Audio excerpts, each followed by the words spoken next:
નમસ્કાર મિત્રો, દેશ દુનિયાના સૌથી મોટા સમાચારમાં આપણું હાર્દિક સ્વાગત છે। આજના તાજા સમાચાર જાણવા માટે આ વિડીયોને અંત સુધી જોતા રહેજો અને આવા જ નવા સમાચાર મેળવવા માટે આપણે ચેનલને સબસ્ક્રાઇબ કરવાનું ન ભૂલતા। તો મિત્રો, સૌથી પહેલાં વાત કરીએ તો ખેડૂતોને મહિને મળશે 3000 રૂપિયા। હાજી મિત્રો, ચલો આવો જાણીએ।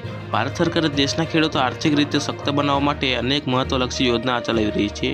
આ યોજનામાં સૌથી વધુ લોકપ્રિય પીએમ કિસાન યોજના સામાન્ય નિધિ જેના હેઠળ ખેડૂતો મહિને 6000 રૂપિયા પણ મળશે। પરંતુ શું તમે જાણો છો કે આ યોજનાનો લાભ લેતા ખેડૂતો માટે વધુ શાનદાર યોજના છે? તો આવો જાણીએ। પીએમ કિસાન સામાન્ય યોજના કેએમવાય યોજનાના અંગત ખેડૂતોને 60 વર્ષની ઉંમર પછી દર મહિને 3000 રૂપિયાનું પેન્શન તરીકે આપવામાં આવશે।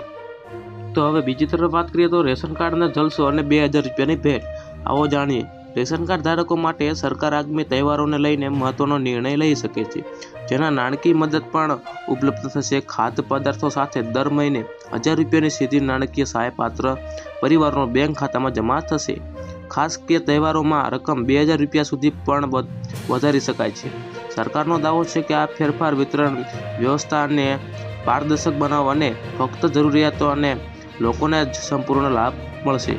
તો મિત્રો, બીજી તરફ વાત કરીએ તો સૌથી મોટા ગુજરાત પર વાવાઝોડાનો ખતરો અને 55 થી 65 ઇંચ જેટલો વરસાદ।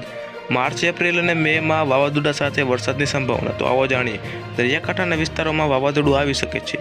વેરાવળ, પોરબંદર અતિભારે વરસાદની સંભાવના છે। તેમણે આગાહી કરી છે કે દરિયા વિસ્તારોમાં 55 થી 65 ઇંચ જેટલો વરસાદ પણ પડી શકે છે। તેથી દરિયાકાંઠાના વિસ્તારોમાં રહેનારા સાવચેતી રાખવી જરૂરી છે।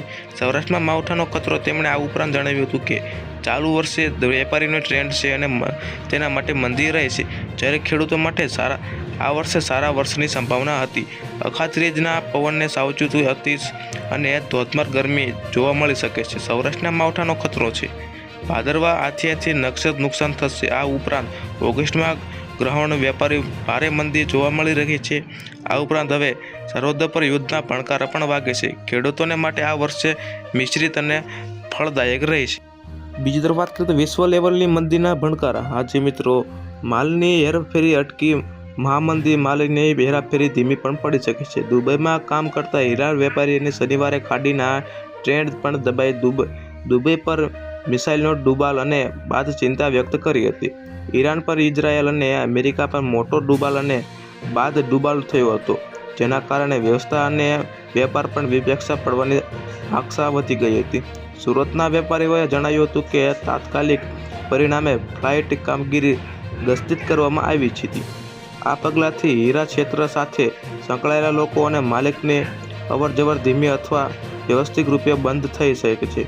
સુરતના ઉદ્યોગ સૂત્રો જણાવ્યું હતું કે દુબઈ સંબંધિત વેપારી પ્રગતિ થઈ શકે છે અને તેના કારણે આ શહેર ભારત અને આંતરરાષ્ટ્રીય બજાર પર વચ્ચે હીરા માટે મુખ્ય પરિબળ અને વેપાર બિંદુ તરીકે સેવામાં આવે છે।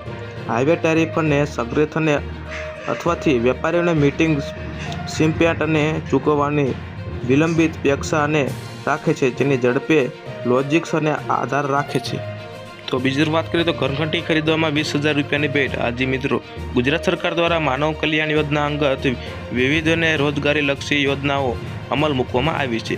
આ યોજનામાં મુખ્ય ઉદ્દેશ્ય રાજ્યના નાગરિકો, ખાસ કરીને આર્થિક રીતે પાછવા અને નબળા વર્ગને રોજગારીની તકો પૂરી પાડીને તેમના જીવનોધારમાં સુધારો લાવવાનો છે। આ યોજનામાં એક મહત્વની યોજના પણ ઘરઘંટી સહાય યોજના।